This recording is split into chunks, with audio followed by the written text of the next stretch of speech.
নতুন গ্রাম পল্লী উন্নয়ন সংঘ সার্বজনীন দুর্গাপূজা ২০২৫।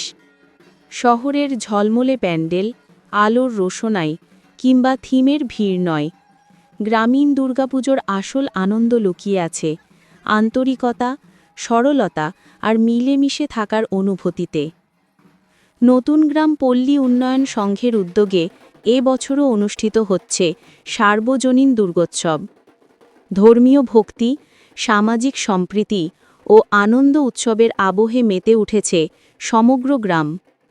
সংঘের সদস্য ও স্থানীয় বাসিন্দাদের সক্রিয় সহযোগিতায় তৈরি হয়েছে মনোমুগ্ধকর মণ্ডপ, যেখানে প্রতিটি কোণ জুড়েই ধরা পড়েছে ভালোবাসা ও একতার ছোঁয়া।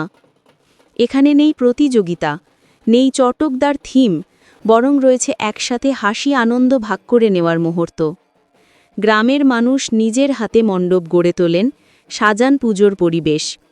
শিশুদের উচ্ছ্বাস, প্রবীণদের আশীর্বাদ এবং সবার সহযোগিতায় গড়ে ওঠে এই অনন্য উৎসব।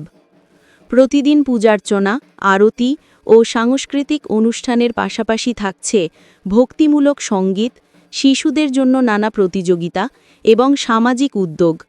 ইতিমধ্যেই পূজা মণ্ডপে ভক্ত ও দর্শনার্থীদের ভিড়ে মুখরিত হয়ে উঠেছে এলাকা। দুর্গাপুজোর ষষ্ঠী থেকে মূল আচার শুরু হলেও সপ্তমীই প্রকৃত পূজার সূচনা হিসেবে ধরা হয়।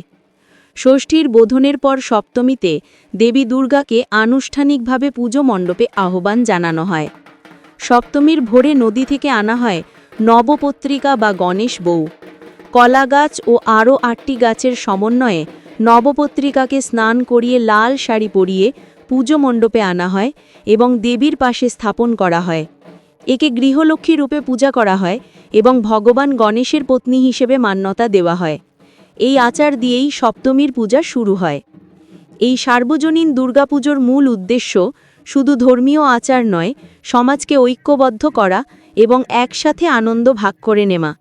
তাই এ বছরও শহুরে কোলাহলের বাইরে এসে গ্রামীণ পুজোর সরল অথচ হৃদয়স্পর্শী আনন্দ উপভোগের জন্য সকলের প্রতি আহ্বান জানিয়েছে নতুন গ্রাম পল্লী উন্নয়ন সংঘ।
নতুন গ্রাম পল্লী উন্নয়ন সংঘের দুর্গাপুজোর কমিটির পক্ষ থেকে সমস্ত গ্রামবাসী এবং এলাকাবাসীকেও পল্লী উন্নয়ন সংঘের পক্ষ থেকে শুভ শারদীয়ার আন্তরিক প্রীতি শুভেচ্ছা ও অভিনন্দন জানাই।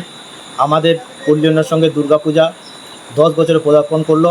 আজ থেকে 8 বছর আগে আমরা কোনো আর্থিক সাহায্য বা সহযোগিতা এর আগে পাইনি। মাননীয় মুখ্যমন্ত্রী মমতা ব্যানার্জির অনুপ্রেরণা এবং তার আর্থিক সাহায্যার্থে আজকে আমাদের পূজার সমস্ত রকমের যে ঘাটতি ছিল সেই ঘাটতি আমাদের পূরণ হয়েছে। আমাদের আজ সপ্তমীর দিন সমস্ত গ্রামের মানুষ এবং এলাকাবাসী আমাদের যে নবপত্রিকার আগমন, সেই আগমনে সবাই একসাথে মিলিত হয়ে আমাদের এই শুভ সূচনার যে অনুষ্ঠান, সেই অনুষ্ঠানটিকে সাফল্যমণ্ডিত করেছে। এলাকাবাসী এবং গ্রামের মানুষ এবং ক্লাবের যে সদস্যরা রয়েছে তাদের আর্থিক সাহায্য এবং কায়িক পরিশ্রমের ফসল হিসেবে আমরা যে পেয়েছি, আমরা চাই গ্রামের মানুষ আমাদের যেভাবে আন্তরিকভাবে সাহায্য করেছেন, বিগত দিনে যদি ওনারা আমাদের এইভাবে সাহায্যের হাত বাড়িয়ে দেন, আমরা আজকে যেভাবে পুজোটা করছি তার চেয়ে আরও অনেক বড়োভাবে পুজোটা করার চেষ্টা করব।